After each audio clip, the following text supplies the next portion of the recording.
Setiap manusia adalah peziarah, berjalan di lorong waktu, melewati terang dan gelap, jatuh dan bangun, hingga akhirnya mencari jalan pulang.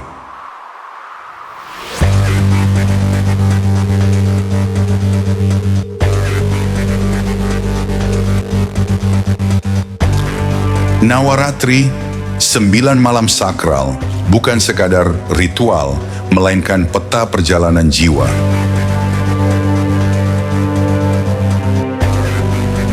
Dari langkah pertama hingga malam terakhir, setiap wujud Dewi adalah cermin bagi manusia, cermin tentang keberanian, keteguhan, kasih, pengorbanan, hingga penaklukan kegelapan. Dan pada puncaknya, jiwa menemukan kembali apa yang dicari sejak awal, penyatuan dengan Yang Tunggal, sang sumber segala cahaya. Inilah Nawadurga, 9 wujud agung Dewi Durga. Sebuah perjalanan spiritual, perjalanan menyusuri 9 malam, yang dikenal sebagai Nawaratri. Ketika kita memanggil wajah-wajah ilahi Sang Dewi, dan lewat berkatnya, cahaya menuntun jalan di dalam diri kita. Perjalanan suci ini bermula dari akar, dari Dewi Shailaputri, Putri Himalaya, dasar dari seluruh bhakti. Namun siapakah Shailaputri sebenarnya?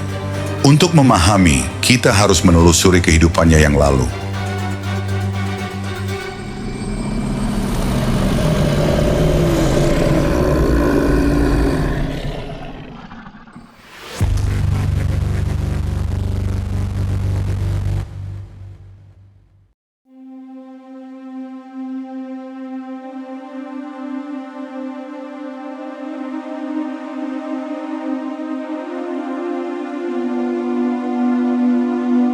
Ia adalah Sati, putri tercinta Daksha Prajapati, sekaligus istri setia Dewa Siwa.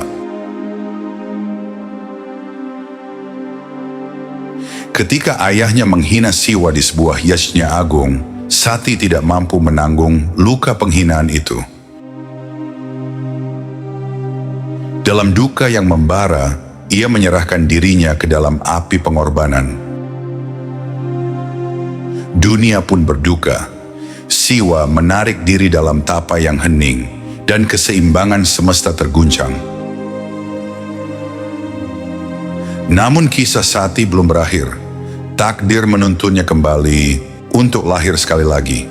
Ia terlahir sebagai Parwati, putri Himawan, penguasa gunung. Karena itu ia disebut Shailaputri.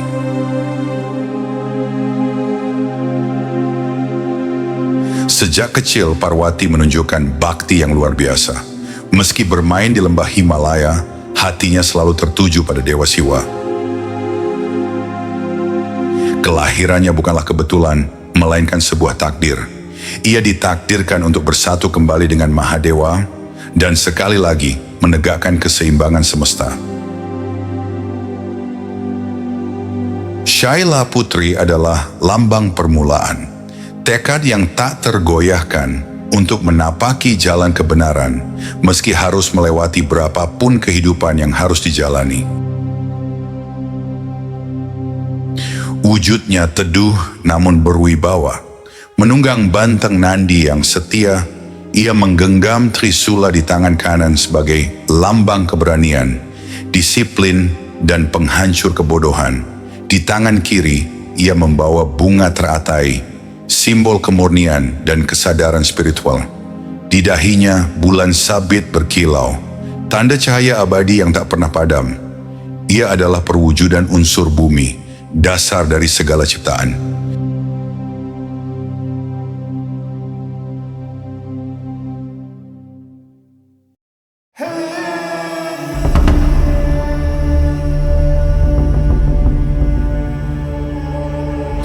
Setelah menerima berkah dari Shailaputri di malam pertama, sang pencari kebenaran melangkah lebih jauh. Ia menapaki jalan disiplin, tapa, dan kesetiaan. Maka pada malam kedua Nawaratri, kita menghormati Dewi Brahmacharini, Sang Dewi Tapa Brata dan Kesucian. Nama Brahmacharini berarti ia yang menempuh hidup dalam tapa dan bakti. Dalam wujud ini, Dewi Parwati memilih jalan yang berat demi bersatu kembali dengan Dewa Siwa. Ia meninggalkan istana megah, meninggalkan sutra, permata, dan segala kemewahan sebagai putri raja. Dengan kaki telanjang, ia melangkah ke dalam hutan sunyi.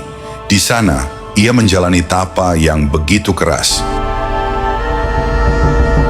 Mula-mula hanya memakan buah, lalu daun, hingga akhirnya bertahan hanya dengan energi murni semata.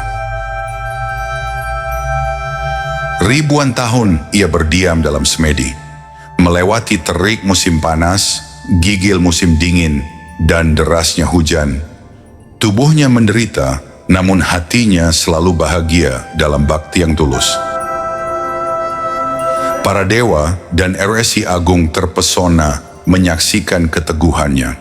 Dari sanalah ia mendapat nama Brahmacharini. Akhirnya, tapa agungnya mengguncang semesta. Siwa pun luluh menerima cinta dan baktinya.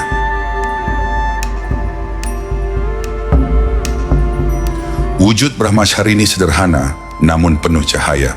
Berkaki telanjang, mengenakan jubah putih polos. Di tangan kanannya ia menggenggam japa mala, lambang doa dan bakti. Di tangan kirinya ia membawa kamandalu, lambang kesucian dan pengendalian diri. Dari keteduhan Brahmacharini lahirlah sinar keberanian. Pada malam ketiga Nawaratri, kita menyembah Dewi Chandraganta, Sang Dewi Keberanian, pelindung para bhakta.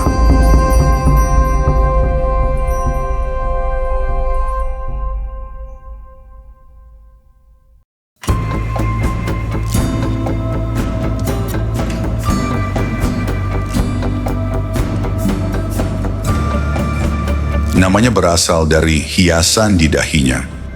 Chandra yang berbentuk ganta atau bulan sabit yang menyerupai lonceng.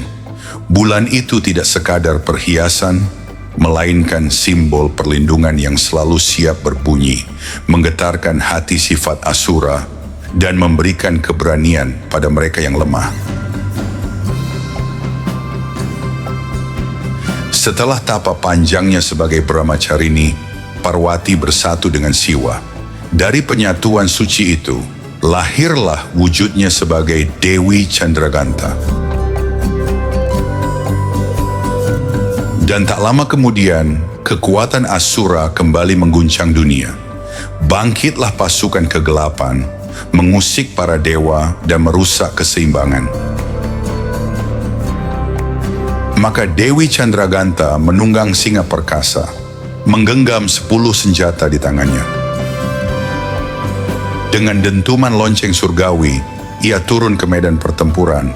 Suara loncengnya menggema, menghancurkan keberanian musuh, sementara wajahnya bersinar penuh kasih bagi para penyembah.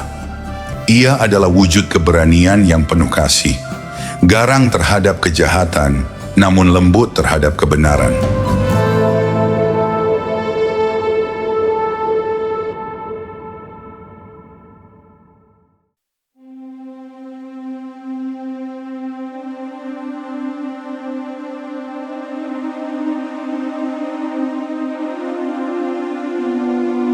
Sebelum ada cahaya, yang ada hanyalah kekosongan tanpa batas.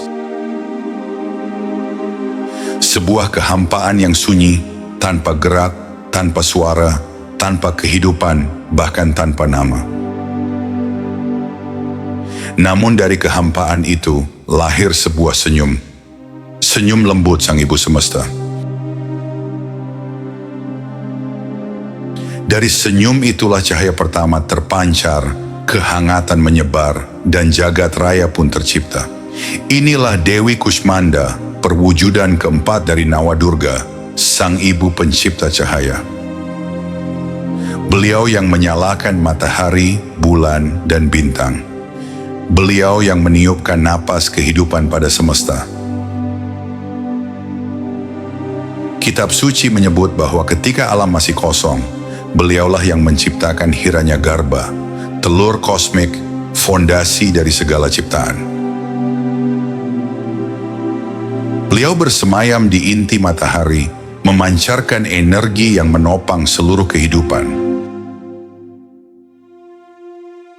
Dalam wujudnya, Dewi Kushmanda digambarkan menaiki singa, bercahaya laksana 1000 matahari, dengan 8 tangan yang membawa senjata, bunga, kendi amerta, dan japamala. Namun di balik keperkasaan itu, senyumnya tetap lembut, penuh kasih keibuan. Malam keempat ini mengingatkan kita bahwa di balik kegelapan selalu ada cahaya, dan cahaya itu bukan hanya milik langit, melainkan juga ada dalam diri manusia. Karena Dewi Kushmanda adalah pencipta terang di luar, sekaligus penyalakan pelita di dalam jiwa. Di malam kelima Navaratri, kita berjumpa dengan wujud keibuan Sang Dewi.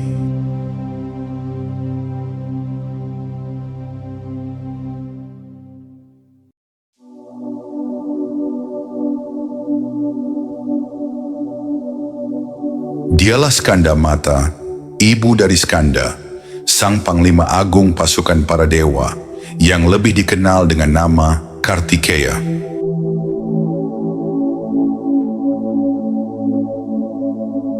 Kelahiran Skanda bukan sekadar sebuah anugerah, melainkan sebuah takdir. Kekuatan raksasa bernama Tarakasura telah mengguncang 3 dunia. Tidak ada dewa, tidak ada resi, tidak ada makhluk suci yang mampu mengalahkannya. Hanya seorang putra Siwa yang ditakdirkan untuk mengakhiri tiraninya. Maka lahirlah Skanda dari rahim kasih Dewi Parwati.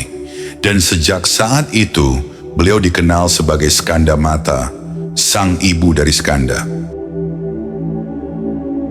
Dalam wujudnya, Skanda Mata digambarkan duduk di atas singa yang perkasa. Di pangkuannya, beliau mendekap Skanda dengan penuh kelembutan, sementara tangan lainnya terangkat, memberi abhaya mudra, sebuah janji perlindungan dan keberanian bagi umatnya. Wujud ini mengajarkan kita bahwa kasih seorang ibu adalah kekuatan paling agung di dunia. Kasih yang lembut, namun sanggup meruntuhkan gunung ketakutan. Kasih yang penuh doa, namun sanggup menghancurkan pasukan kegelapan. Malam ke-6 Navaratri membawa kita pada wujud Sang Dewi yang paling perkasa.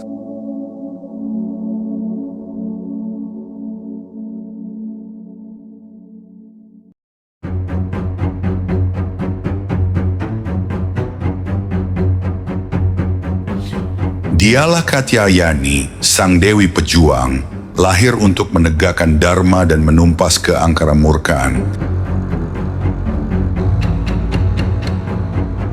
Ketika Mahishasura, raja para asura, menebarkan teror di 3 dunia, tak seorang pun dewa mampu menghadapinya.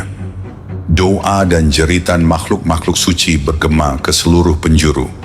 Maka dari sinar agung para dewa, lahirlah beliau, putri suci dari Resi Katya, dan karenanya disebut Katyayani. Beliau turun bukan dengan kelembutan, melainkan dengan keberanian yang membara. Menunggang singa yang mengaum, berbekal senjata-senjata para dewa di tangannya, Katyayani menantang Mahishasura. Dengan kekuatan tanpa tanding, dengan cahaya yang menyilaukan kegelapan, beliau menebas kesombongan sang asura, memulihkan keseimbangan, dan menegakkan kembali hukum dharma. Malam ke-7 Navaratri menyingkap wujud yang paling menakutkan dari Sang Dewi.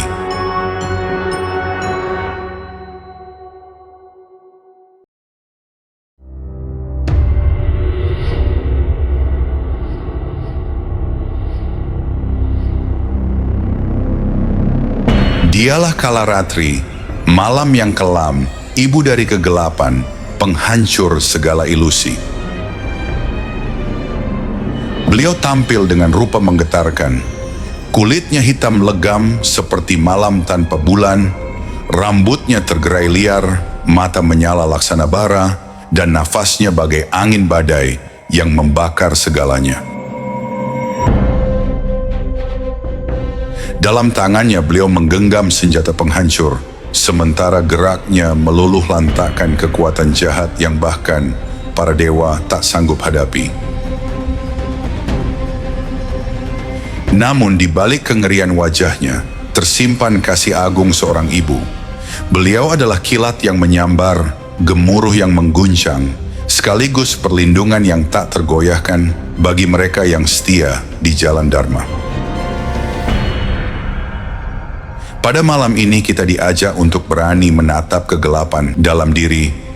Ketakutan, amarah, dendam, dan kelemahan semua harus dihadapi, bukan dihindari.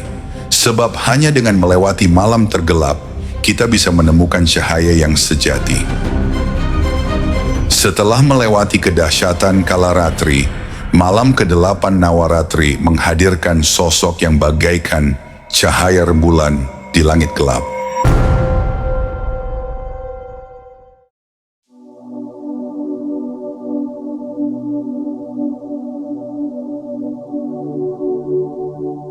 Dialah Mahagauri, sang dewi yang berkilau dengan kemurnian dan kelembutan tanpa batas. Mahagauri digambarkan berkulit putih bersinar, mengenakan pakaian bersih laksana cahaya bulan purnama. Beliau menaiki lembu putih dengan 4 tangan yang membawa trisula, damaru, dan memberikan anugerah serta perlindungan. Wajahnya penuh ketenangan, senyumnya menenangkan, seolah mampu meredakan luka terdalam di hati manusia. Konon, setelah bertapa keras untuk mempersatukan diri dengan Siwa, tubuh Dewi Parwati menjadi hitam karena debu dan penderitaan. Namun Siwa, dengan aliran sungai Gangga yang suci, membersihkan tubuhnya hingga kembali putih berkilau. Dari situlah beliau dikenal sebagai Mahagauri, sang dewi dengan cahaya kesucian. Malam terakhir Navaratri menghadirkan sosok agung, Dewi Siddhidatri, pemberi siddhi, anugerah, dan kesempurnaan spiritual.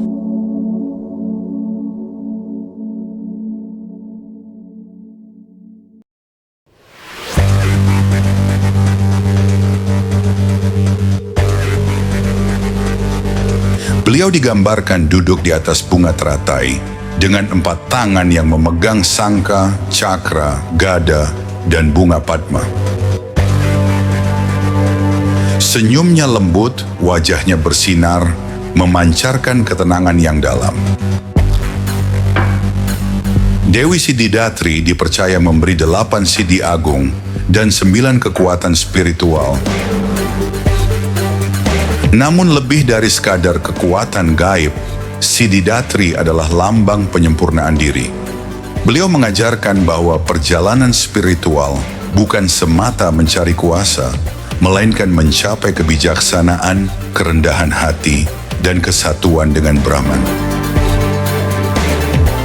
Di malam ke-9 ini, seluruh jalan yang kita tempuh sejak awal, dari kekuatan, keberanian, kebijaksanaan, hingga penaklukan kegelapan, mencapai puncaknya.